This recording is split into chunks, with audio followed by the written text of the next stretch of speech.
चोलिस्तान का सहारा एक ऐसी जगह जहां रेत के ऊंचे ऊंचे टीले हवा के साथ नाचते हैं और सूरज की तपिश दिन को आग बना देती है। रात में यहाँ का सन्नाटा इतना गहरा होता है कि सांसों की आवाज भी गूंज बन जाती है। दूर दूर तक सिर्फ रेत का समंदर और उसमें बिखरे हुए कुछ कांटेदार झाड़। इन टीलों के बीच एक कच्ची मिट्टी की झोपड़ी खड़ी थी जिसकी दीवारें समय की मार से झुरझुरी हो चुकी थीं। खपरेल की छत पर धूल की मोटी परत जमी थी और दरवाजा इतना पुराना कि हर हल्की सी हवा में चरमराता था। इस झोपड़ी में रहता था एक 80 साल का अकेला व्यक्ति जिसका चेहरा झुर्रियों से भरा था और आंखों में एक गहरी उदासी। उसकी जिंदगी सहारा की तरह खामोश थी, बस दिन रात उसी झोंपड़ी में गुजरते थे। आज भी वह बुजुर्ग गहरी नींद में था। रात का आखिरी पहर था। चांद की चांदनी रेत पर बिखरी हुई थी, मानो कोई चांदी का कालीन बिछा हो। सहरा में सन्नाटा इस कदर था कि दूर कहीं सियार की आवाज भी डरावनी लगती थी। अचानक उस सन्नाटे को चीरती हुई एक दस्तक गूंजी। झोंपड़ी वाला चौंक कर जागा। उसकी बूढ़ी आंखें खुली और वह बुदबुदाया, इस वक्त इस वीराने में कौन हो सकता है? क्या कोई भटका हुआ मुसाफिर या कोई जानवर? उसका दिल धड़क रहा था, लेकिन उत्सुकता ने उसे बिस्तर से उठने पर मजबूर किया। दस्तक फिर हुई, इस बार और जोर से। कौन है?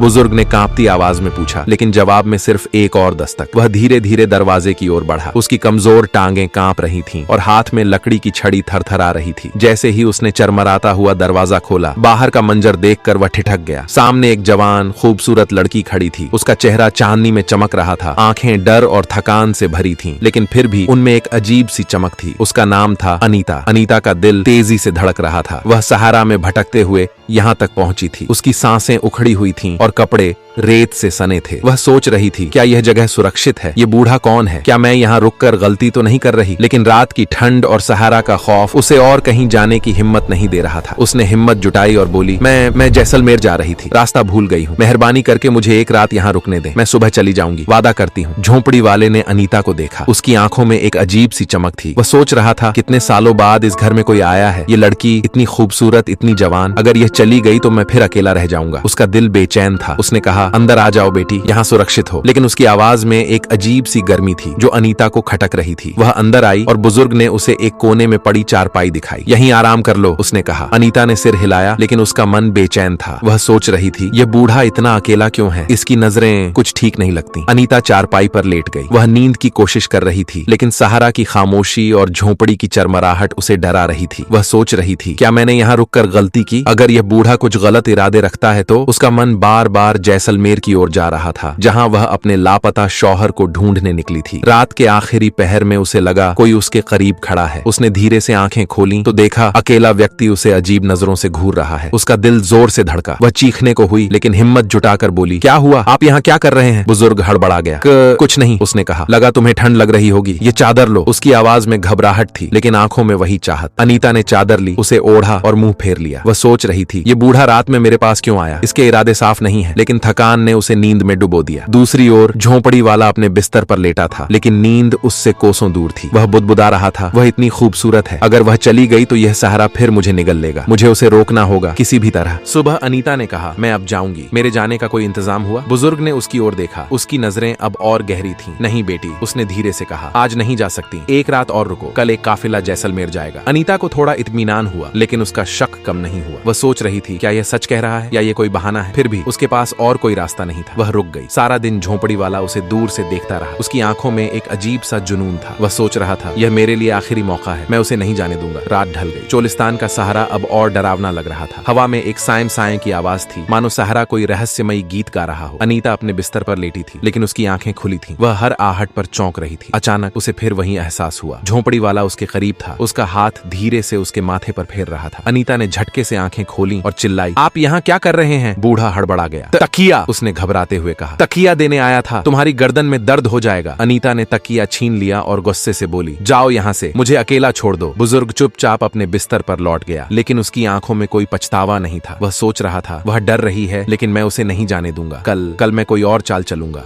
अगली सुबह अनीता ने तेज लहजे में पूछा, काफिला आया? झोपड़ी वाला चुप रहा, फिर बोला, नहीं, शायद शाम तक आए। अनीता का गुस्सा फट पड़ा। मुझे अब कुछ नहीं सुनना, मैं अभी जा रही हूँ। वह झोपड़ी से बाहर निकलने लगी, लेकिन अकेला व्यक्ति उसके सामने आ खड़ा हुआ। तुम नहीं जा सकती, उसने गहरी आवाज में कहा। अनीता चीखी, हट जाओ वरना मैं चिल्लाऊंगी। बूढ़ा हंसा, यहाँ कोई नहीं सुनेगा। तुम जिसे जैसलमेर में ढूंढ रही हो वह शायद यहीं हो। अनीता ठिठक गई। तुम्हें कैसे पता मैं किसी को ढूंढ रही हूँ? उसने हैरानी से पूछा। बुजुर्ग ने रहस्यमयी अंदाज में कहा, एक रात और रुको, सब वाजे हो जाएगा। अनीता का मन उलझन में डूब गया। वह सोच रही थी, यह बूढ़ा मेरे बारे में इतना कैसे जानता है? क्या यह कोई जाल है? लेकिन सहरा की तन्हाई और उसकी थकान ने उसे मजबूर कर दिया। वह वापस रुक गई। रात गहरी थी, चांद अब बादलों के पीछे छिप गया था और सहरा में अंधेरा और गहरा हो गया था। अनीता अपने बिस्तर पर लेटी थी, लेकिन उसकी आंखें खुली थीं। वह हर पल चौकस थी। वह सोच रही थी, ये आखिरी रात है। अगर यह बूढ़ा फिर कुछ करता है तो मैं चीखूंगी, चाहे कोई सुने या न सुने। दूसरी ओर झोंपड़ी वाला अपने बिस्तर पर बेचैन था। वह बुदबुदा रहा था, ये आखिरी रात है। अगर वह चली गई तो मैं फिर से तन्हा हो जाऊंगा। मुझे कुछ करना होगा। आखिरी पहर में वह फिर उठा, चुपके से अनीता के करीब गया और उसका हाथ पकड़ लिया। अनीता ने झटके से हाथ छुड़ाया और गुस्से से मुंह फेर लिया। बूढ़ा चुपचाप वापस लेट गया, लेकिन उसकी आंखों में एक अजीब सा सुकून था, जैसे वह अपने मकसद के करीब पहुंच चुका। सुबह की पहली किरण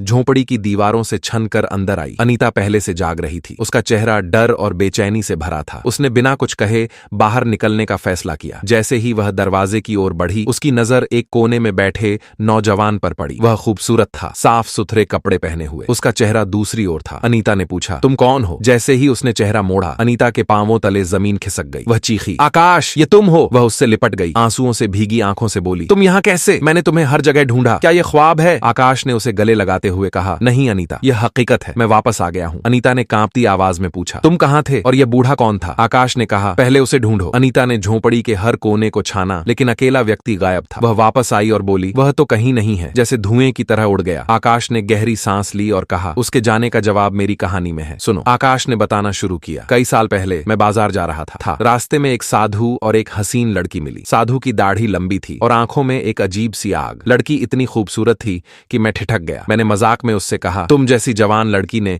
इस बूढ़े साधु से शादी क्यों की? तुम्हें तो मेरे जैसे नौजवान के साथ होना चाहिए। मेरी बात सुनकर साधु ने मुझे घूरा और लड़की ने एक रहस्यमयी मुस्कान बिखेरी। उसने मेरी ओर देखा जैसे मेरे दिल को पड़ रही हो। फिर उसने अपने हाथ उठाए, मेरी ओर फूंक मारी और मेरे सामने सब कुछ धुंधला हो गया। जब मैंने होश संभाला, मैं एक बूढ़ा बन चुका था। मेरी जवानी, मेरा चेहरा सब छिन गया था। साधु ने कहा, यह तेरी सजा है। तूने मेरे साथ मजाक किया, अब सारी उम्र इस शक्ल में गुजारेगा। लेकिन उस लड़की ने मुझे एक उम्मीद दी। उसने कहा, अगर तेरे अपने जो तुझसे सच्ची मोहब्बत करते हैं तुझे इस वीराने में ढूंढ लें और तेरी असलियत जाने बगैर तेरे साथ वक्त गुजारें, तो तू अपनी शक्ल वापस पा सकेगा, मगर तू खुद अपनी पहचान नहीं बता सकता। मैं उस दिन से इस सहारा में भटक रहा था, इस झोंपड़ी में अकेला, तुम्हारा इंतजार करते हो। अनीता की आंखें आंसुओं से भर गईं। वह कांपती हुई बोली, तो तुम वही बूढ़े थे? आकाश ने सिर हिलाया। हाँ अनीता, मैं ही वह झोंपड़ी वाला था। अनीता का दिल टूट गया। वह आकाश से लिपट कर रो पड़ी। मुझे माफ कर दो आकाश, मैं तुम्हें पहचान नहीं सकी। मैंने तुम्हें गलत समझा, तुम्हारी नजरों को शक की नजर से देखा। आकाश ने उसके सिर पर हाथ फेरा और कहा, तुम्हारा कोई कसूर नहीं। तुम नहीं जानती थी कि मैं तुम्हारा शौहर हूँ। तुम्हारा सच्चा दिल, तुम्हारी वफा और तुम्हारी हिम्मत ने मेरी सजा तोड़ दी। उस दिन से अनीता और आकाश ने एक नई जिंदगी शुरू की। चोलिस्तान का सहारा